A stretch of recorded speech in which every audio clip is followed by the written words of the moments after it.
the time you're starting school is ultimately the time you should also start looking for jobs. Oh, wow. People apply for jobs and don't plan what they want their future to look like. Yeah. So I can feel, I want to work in a bank. I want to work in a bank. Yeah. The bank is so huge. Yeah. Which part of the bank do you want to work in? do you want to work in?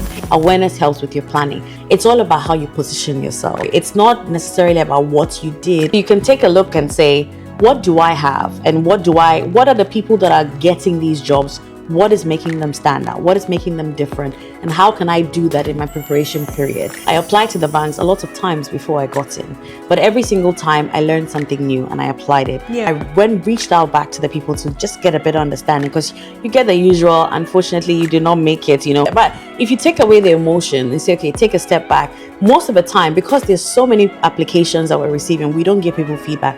But when people reach out and ask for feedback, we give them feedback. Okay. Hi guys, welcome back to my channel. It's Abigail. Today we have something really exciting that we are bringing your way. So I had a question from one of my viewers of my channel asking me about some career advice, some guidance in getting a job and all that. And I thought, why not? Let's make a video out of it and help everyone else who's also trying to navigate these routes, especially in the UK. But guess what? I got in an HR consultant. Give it up, give it up, give it up. So we're gonna get right into it. I'm gonna have her introduce herself, my guest on the channel today, and then we're gonna go through the questions we got, give advice, give our opinions about it.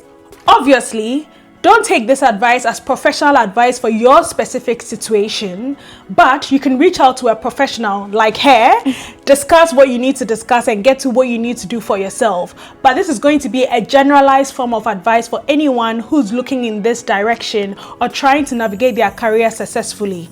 Without much ado, I'm gonna have her introduce herself. Welcome, Jessica. Hi, thank you for having me. How are you doing today? I'm good, thank you. Good, Amazing. Thank you very much. I'm excited to be on the channel. Amazing stuff. So tell us about yourself, a little bit about background, what you do now, and just for us to get to know who we are chatting with today. Sure, thank you. I'm Jessica, as you mentioned. I am an HR as a consultant generally. I started my career within financial services. So over the last decade, I've worked within financial services, in university settings, and I've also worked within the business process outsourcing industry, so BPO overall. So I've been doing this for the last, 12 years generally. And I've done this across the UK and also across the continent. So I've international HR consultant. I worked in Ghana as well, and also been lucky enough to work in Nigeria and a few other places. But yeah. Lovely, amazing. I'm really excited about this conversation. If you love what you're seeing, kindly hit the subscribe button if you haven't done so already. Also, if you think this conversation is going to be beneficial to anyone that you know, please send this over to them, share with anyone that could find this beneficial, and let's grow our community together. So I'm going to start by reading the email that we got. And I'm not going to use a person's name, but I will also mask a few of the details, but we'll get the general gist and then we'll start the conversation. So the person said, "Hi, my name is G, and I came across your YouTube channel by chance today. I listened to your story and it's really similar to the path I want to take as well. Unfortunately, back in Africa, when I applied to do an internship with any of the banks here in the UK, I got rejected. Fast forward in 2024, after my national service, I decided to come and pursue a master's degree here in the UK. And I've realized there are many other paths, such as the graduate analyst route, off-cycle internships, and the like, when it comes to joining these investment banks and consulting agencies. I think I am lacking in certain areas that prevents me from standing out and getting even to the interview stage to showcase my worth and skills. I would really appreciate your guidance and advice on this, on what I can do differently to secure a job role. Also, the fact that I'm an international student and would require sponsorship affects me negatively. Thank you, and I look forward to hearing from you." Okay. So this is a problem we have on hand today. I think we can take it paragraph by paragraph Yeah. and talk through several things. Yeah. Just to put it out there, so we both have a background in investment banking, so Jessica and I, and that is the reason why she was saying that she can see that we have, like, I have a background in banking and was trying to get some advice, and I've worked in 2 investment banks, so hopefully that helps to put in context why we're having this conversation. So yeah, Jessica, do you want to pick up the first paragraph and like put your thoughts out there and then we can discuss? Yeah, I'd say, first of all, thanks to her for sending it through. I think there are quite a number of people that go through this on a daily basis. And in the line of work that I do, I tend to get a lot of these questions as well. Yeah. Her email actually, there's like 3 or 4 different, ways that we can dissect this. And I think we potentially may even have to have multiple videos, but let's see how we go with this. Yeah. We'll try to have everything in one. So it looks like this person has transitioned from a country on the continent to the UK. One thing, and I want to probably just like pause on this, is that usually when people are coming from master's programs, the main focus obviously is you're excited, you've gotten a program, and you're really excited about the program. Probably a scholarship, exactly, so you can right? go. And usually in the UK, most master's programs are a year. And they come by very quickly within 9 months. One of the things that I found that people tend to forget is that they focus more on, okay, I'm going to do this course, but it's like the what next, right? And usually when you're coming, because of the way the cycle is in UK when it comes to jobs, and if you're going to go through like the traditional, recruitment cycles for like these banks, which tend to happen September to September, the time you're starting school is ultimately the time you should also start looking for jobs. Oh, wow. Right. So most people come in and the first thing is, I'm looking for my accommodation, which is fine, because that's, you need to be able to set yourself up correctly. But people tend to forget. They're like, let me finish my first semester and I start looking for jobs. But unfortunately, by that time, most of those opportunities you're looking for, and she mentioned of cycle opportunities, most of them will probably have been closed. Yeah. For the understanding of maybe people that are not familiar with the banking sort of a sector, opportunities tend to open around the summer period, right? So if you're looking to come through a summer internship, it opens around in fact, before the summer period. So we start in September to September. That's why we call it that cycle. So around September, you will see that the jobs will open both for summer internships as well as off-cycle opportunities. And off-cycle tends to mean that it's not within the June to September period. So it could be maybe like a December to March or a September to December. And that could usually happen when teams are, looking for people to join maybe quicker because of whatever's happening around. But they're also looking for people who probably have finished their master's program and can quickly join, right? Yeah. So one thing that I'll state is that if you're coming and doing a master's program, when you're thinking about your accommodation, the first thing that you should be thinking about is, okay, what do I want to get out of this? If your aim is just to come and do the program and leave, fantastic, that's great. But if your aim is to stay and make sure that you get an opportunity, you should start thinking about, searching for jobs at the same time. So as you're preparing your CV, right? Yeah. We're preparing, and some people will say, oh, but I don't have work experience in the UK. That's fine, because as long as you have work experience, a lot of the time it's transferable skills that people are looking for.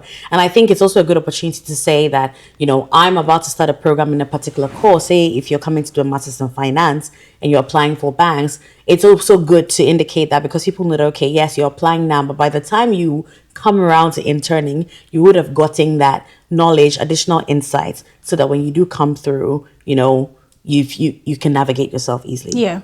So that's the first thing I wanted to point out, because I get a lot of people saying or waiting until late enough in the process to actually start applying. There's a second part of that, which said she did her national service and decided to come and pursue a master's here in the UK. That's totally fine. A lot of people do that as well. I've realized there are many other paths, such as the graduate analyst routes, and that's true. So you find that some people also, not in the UK, where most people tend to do their master's program immediately after your undergraduate. In most countries across the continent, people would have work experience before they come through. So people are doing their masters maybe after 5 years of experience, or sometimes even after 10 years, because they're trying to pivot, right? Yeah. And usually that's where there's a strain of, I'm not sure, Yeah. if this is going to work as well. It's all about how you position yourself. Yeah.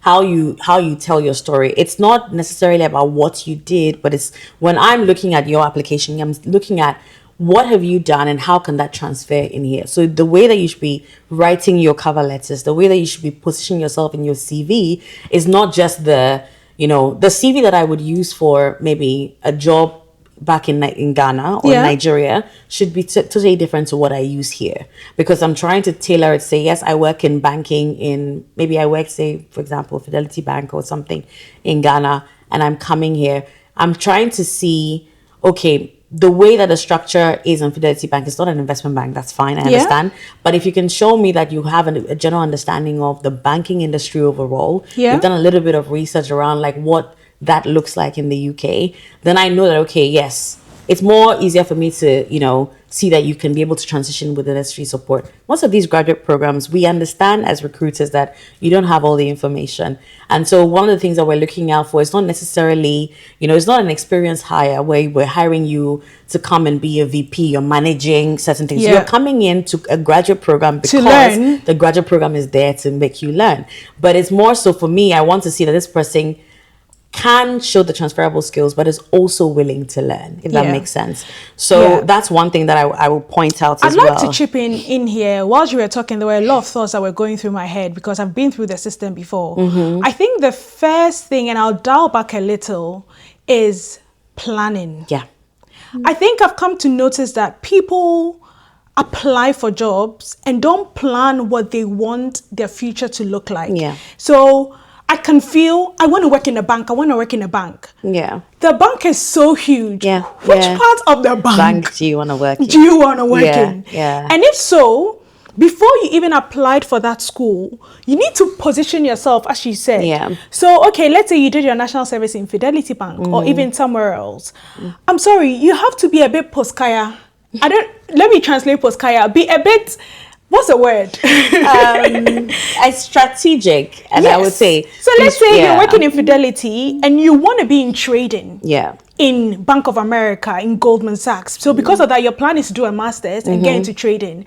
Get a trading app, trade on your own, find the FX traders in Fidelity, go and sit with them and do free work for them. So you can put it on your CV and claim that you have those experiences. But I've come to see that people just feel like because they have some experience of banking on their CV, maybe they worked in a commercial bank in Ghana, automatically they are competitive enough to find a job in the UK.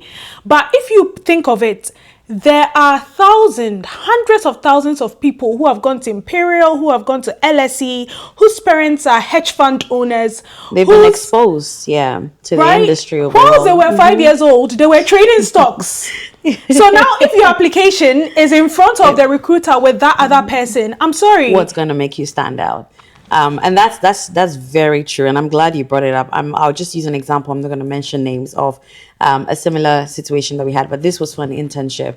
And again, it was a candidate that was coming from Ghana, right? The person had previous experience, but one of the things that stood out to us and everybody on the team that met him on ground at the time were very impressed with what he was doing outside of school and outside of work. So it wasn't, I think we hired him not necessarily based on the experience that he had in work, but it was like the extra steps that he was taking. Because he probably didn't even get the chance to work in the places he wanted to. He was managing, he had a trading app like you're saying, and he was trading. And then he was able to get like mentors that would, also give him some of their platforms, and he was trading on that. And you could tell that he was thinking beyond just what he was doing on a day-to-day basis, right? And so at the end of the day, I feel like his application not only stood out, but when we actually met him in the interview, he was impressive, right? He understood the context. And that's one of the things that's also important to your point. Banking and investment banking on the continent, and when I say the continent of Africa, is slightly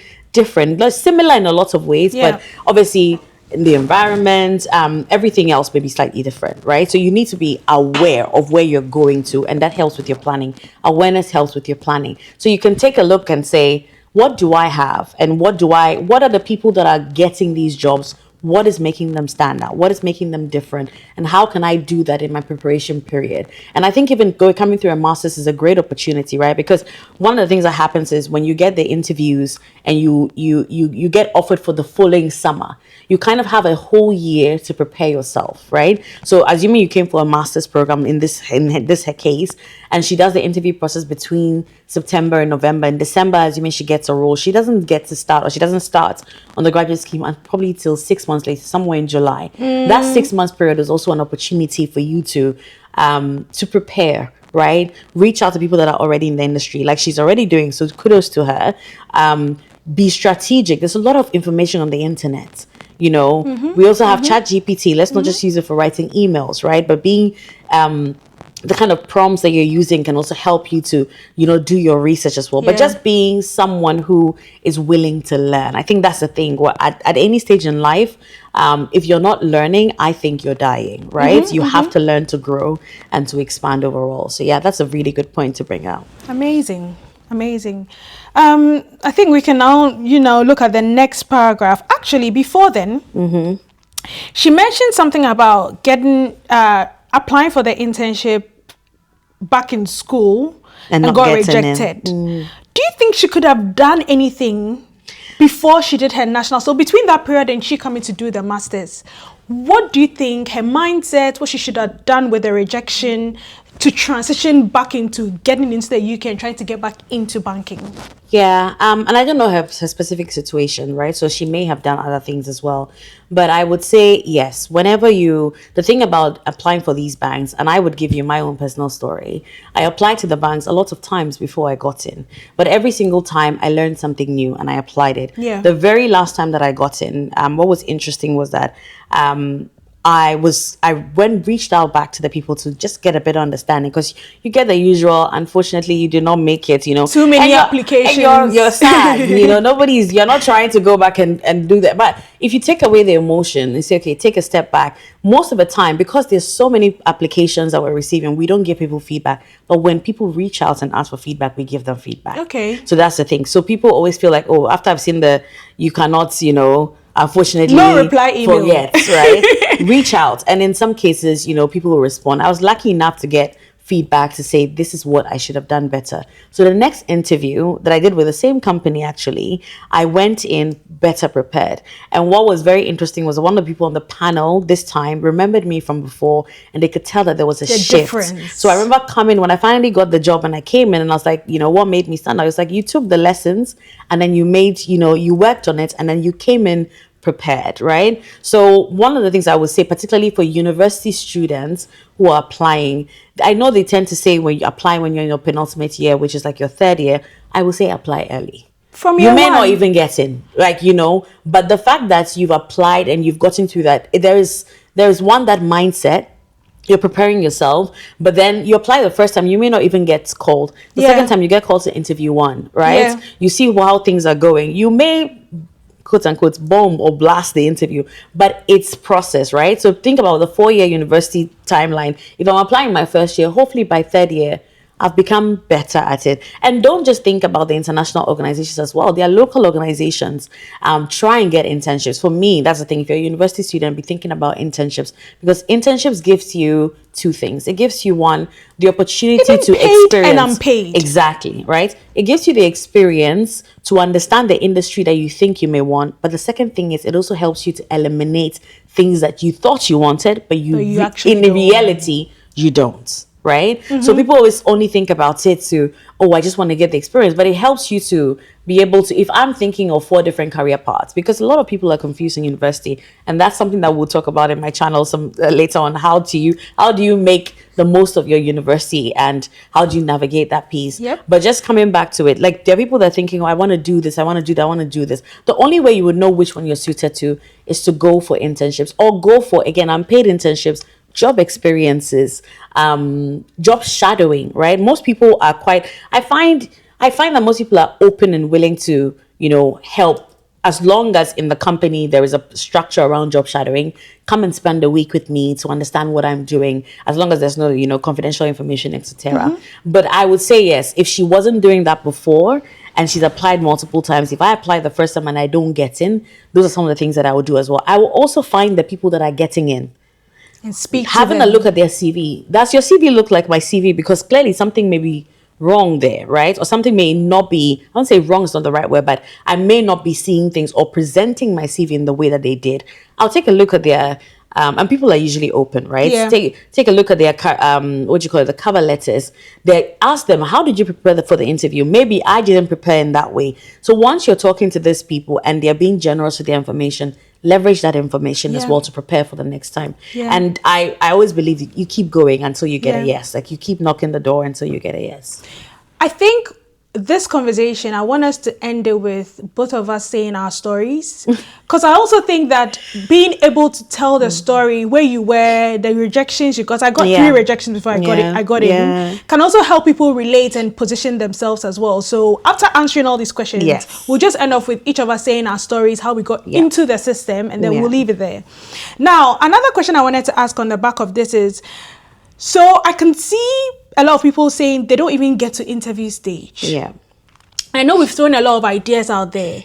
Can you put together a succinct way of making an application stand out? Or can I say, have you seen an application that stood out so much to you that you're like, there is no way this person's not going to get a job in this company? Yeah. I think if I were to start from scratch, or I were advising my younger brother or sister who's coming in, the first thing is, again, taking a step back, even before applying. What do I want to get out of this? Like taking, am I looking, and it's okay if you're looking because you want money in the interim. That's that driving factor is going to be different. But what do I want to get out of it? And once you have those objectives, figure out which companies do I think I can get whatever I'm getting out of, right? So if I think, okay, I'm studying business administration, and this summer I want to be able to learn, how to trade or have the basic knowledge of what that means, right? Yeah. Then it means that I'm looking for organizations that, trade, right? So that alone has narrowed down the options of where I should be applying to. Yeah. Then now I can do the research to figure out what companies, right? And what companies are even hiring, right? Ask questions. If you happen to know people that are there, are you guys hiring? Do you have internships, etc.? Once they say yes, I know there's people always saying, oh, you need to know somebody to know somebody to know somebody. Yes, that's I won't take away that fact, but in a lot of ways, you can also make yourself available and ready for that. Yeah. So I've been able to now figure out, okay, this is where I want to apply. I go back and look at my CV. In fact, I go onto the website first, or I take the job description. I always tell people the job description is your cheat code. If you are able to look at a job description and look in your experience and you're like, I don't necessarily have the same experience, but what is transferable? My first internship, first year, what did we do? We came from secondary school, right? what were we doing? But again, in secondary school, I was probably active. I was in clubs here and there. In my first year in university, I did a work study. So I was sitting in the library helping people, right? But I didn't write on my CV that I was sitting in the library helping people. Yeah. It's how I frame it. When I'm looking at a CV, there's so many CVs. Now, thankfully, there's so many tools to help with reviewing CVs. Yeah. But before, you were actually physically going in. So you hear people saying it takes a recruiter 30 seconds or to 45 seconds to review a CVs, CV. Because I'm looking at, the CV has to look good. If it's not looking, if the formatting is off, I'm not even going to look at it. That's one thing I'm going to tell you. The formatting should be right? If it's justified, it's justified. If you're using left or alignment, use that as well. There are multiple different CV templates online, so go ahead and take that. There's no right or wrong. Yeah. Well, to some degree there is. I don't put your pictures in. I'm not a big fan of that. Some people may be. Then I look at the CV, but it's not just what I did. A lot of people state what they did in their CV, right? It's how I did it and what value did I create. That's not an opportunity for you to start lying and saying, oh, I did this, and then, it translates into 20% increase. How do you know? Because once you start doing that and you're going into interviews, they're going to start asking you, how do you know? Deep questions about right? those, yeah. So it should be realistic, right? If you're an executive assistant, the job of an executive assistant is to make the person you're supporting's life easier. Yeah. How do you make the person's life easier? You're proactively checking their schedules to be able to ensure that there's no conflicting things, right? So those are the things I want to see you say that in the CV. And it doesn't have to be much. When you're first of all starting university, I'm not looking for job experience. I want to see you're doing stuff. So whether it's like group projects, right? Project work that you're doing outside, volunteer activities, leadership activities. Don't just say I'm a member of a club. Okay, thank you very much. Well done for being a member of the club. How is that relevant to me, right? Because I'm looking to see the job description. You are saying that you're good for the job, and I'm comparing you with that. So that's the first thing. Use that as your cheat code and analyze it. Yeah. In some cases, they ask you for a cover letter. I think nowadays it's fading out a lot. But if you still have a request for a cover letter, that's where if there's anything outside of your CV, you say it and you emphasize it. And you always start with saying why you think the company is good for you. I always think about it in 3 sections. Beginning is introducing yourself, why you think the company or the opportunity is important to you. The second one is to give us more details around that. And the third is to basically sort of summarize and say how they will benefit from you. Don't just keep it as I'm getting, what would I give, right? That's if it's relevant as well. In some cases, the application will ask you for questions. They will, instead of a cover letter, they will ask you for questions. There are people that go on the website and copy the exact same thing. Wow. You realize that we can tell, right? So make sure that you're even thinking about it. I always say, when you're answering those questions, try and answer them in as simple terms as possible. Yeah. How you're explaining it to a 5-year-old, right? If you start to put, this one thing people don't realize is that if you start to put complicated words on your CV, I may be impressed, but during the interview, you'll be caught if you don't understand them, right? Because you start putting words and you start putting, acronyms, and you don't even know what the acronym is. You've just seen it on the internet and you think fancy. It looks fancy. It's going to make me stand out. I remember someone saying that they have intermediary knowledge in a particular language, and it turned out that the interviewer was from a country that spoke the language. They start speaking the language and you're like, oh my God, I cannot, I just learned it from Alliance Française, it's not that deep. That was so be funny. honest. I try and say, if you're a university, but there's no way that you're an advanced Excel person. Like, how are you an advanced? Even Excel, the people that have created it, I don't think that they know all of the things in there. So please be humble. There's basic knowledge in this, right? That's what we're looking for. So that's your CV and your application. So then you get called for an interview, right? Most of the time it will be a telephone interview. First of all, be ready. The phone number that you put on your CV, that's what I'm going to call. The email, that's what I'm going to send an email to. If you're not responding on time, that you're wasting. So some people will use an email that they don't even look into. So you email someone is not responding, right? Or if you know you're going to travel. Recently I was doing something with someone, and the person was going to travel, but we're in the middle of the interview process, and they said, you know what, they sent an email off the back to say thanks for the interview, etc., but wanted to let you know I'm going to be out of the country. This is how you can reach me. Just be proactive, right? In that sense. So that's another thing. So now we've gone through the interview process. Tell me about yourself. You always get it, right? And that's when people are, telling you about, things that are not relevant to the job. That particular question can change the narrative of the interview. And it's happened for me, right? All the time, and the reason it sets the tone. It sets the tone for the interview. If in a situation where you know the people you're interviewing, or because sometimes they'll send you that this person is going to interview you, research them. Check on LinkedIn. Who are they? What have they done? If they've been at the company for long, just get a little bit of understanding of them, because it can not just help you to tell me about yourself, but it will also help you with when it comes to asking questions at the end of the interview. So at the beginning of the interview, tell me about yourself. Make it less than 30 seconds, right? But make it punchy. We already know your name, but if you want to just say it, because most people tend to introduce themselves. My name is Jessica. I'm applying for this role because A, B, and C, right? So let's take, for example, I'm trying to remember, because I had my own, when I was applying years ago. My I'm trying to remember. My version of that was myself. Yeah. Why the company? Yes. And why me? And why you? Exactly. Well, That's I'm pretty much suitable it. for the job. That's pretty much it, right? But I think my version was the other way around. I started with why me and why I was interested in this. So I kind of spoke about my interest in HR overall, how it started. and what I've done so far to get an experience and where I think this opportunity is going to help me in. That's the way that I did in 30 seconds. And that was what they used to pick. So at the time, I was in student government and I was a welfare chairperson. So they picked on it. So that was the first thing they picked up on. They picked up on that and they asked me experiences on that. And I was comfortable with that, right? Yeah, because it's my experience. So I spoke to it. So if the thing is that people don't realize that when you say, when that tell me about yourself, speak about things that you're comfortable talking about. So then it makes it look like a conversation in the interview. There isn't a lot of nerves, right? In the interview. So you will get that question for sure. In the middle of the interview, there are times where people freeze, and it's understandable.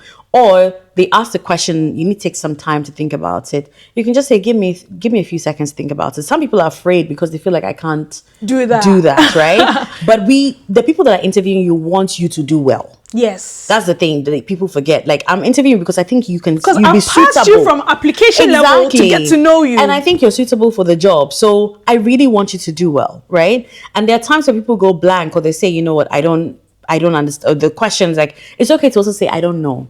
That's the thing. I don't know, but I'd never leave it as I don't know. I don't know, but I think this is what it's going to be. Because in the interview process is more to check not just your suitability for the firm, how you think, how you approach projects, right? Yeah. Because it's scenario-based type questions. Yeah. We can never really tell from the interview whether you'll be great at a job or not. Because we also know that we'll teach you the job, right? Especially from a graduate scheme perspective or internships, etc. So it's more so being comfortable, being yourself.